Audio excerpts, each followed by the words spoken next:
आडगावच्या doctor Vasantrao Pawar medical कॉलेजमध्ये lift खाली दबून ज्योती शिवाजी अहिरे ही 50 वर्षीय महिला गंभीर जखमी झाली आहे।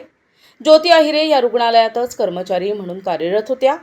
सकाळच्या सुमारास त्या लिफ्टजवळ आल्या। लिफ्ट खालीवर असल्याची पाहणी करत असताना अचानक वरून लिफ्ट खाली आली आणि त्या खाली त्यांच्या डोक्याचा भाग अडकला। त्यांच्या आर्त आवाजाने जवळूनच जाणाऱ्या एका महिला कर्मचाऱ्याने लिफ्टजवळ धाव घेतली। एव्हाना इतर कर्मचारी जमा होऊन त्यांनी ज्योती शिवाजी अहिरे यांना बाहेर काढण्याचा प्रयत्न केला। त्यानंतर अग्निशमन दलाच्या जवानांनी घटनास्थळी दाखल होत ज्योती अहिरे यांना दुर्घटनेतून बाहेर काढून तात्काळ उपचारासाठी दाखल केले। याच दरम्यान ज्योती अहिरे यांचे नातलग रुग्णालयात पोहोचले।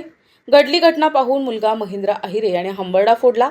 या दुर्घटनेस रुग्णालय प्रशासन कारणीभूत असल्याचा आरोप त्यांनी केलाय। मी महेंद्र अहिरे, माझ्या इथं मेडिकल कॉलेजला कामाला होती। 1 तास झाला मी तिला कामावर सोडला।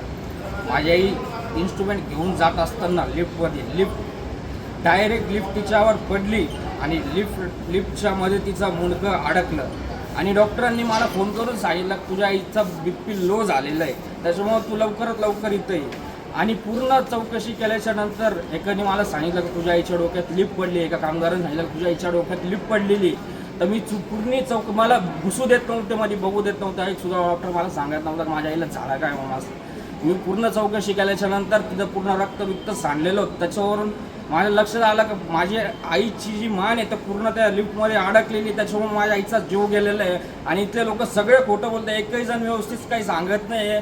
पूर्ण एक सुद्धा डॉक्टर व्यवस्थित काही सांगत नाही आहे मला। डॉक्टर बोलताय की तिचा BP लो झालेला आहे, पण BP काय वगैरे काही लो झालेलं नाही, त्याचा श्वास सुद्धा बाहेर निघत नाही। माझ्या आईचा जीव गेलेला आहे आणि हे आम्हाला येडं काढू राहिले। तथापि आज सकाळी उपचार सुरू असताना ज्योती अहिरे यांचं निधन झालंय। त्यामुळे रुग्णालय परिसरात शोककळा पसरली आहे। या घटनेची चौकशी व्हावी अशी मागणी नातेवाईकांनी केली आहे। प्रतिनिधी गुड्डू शेख, दिशा न्यूज, नाशिक।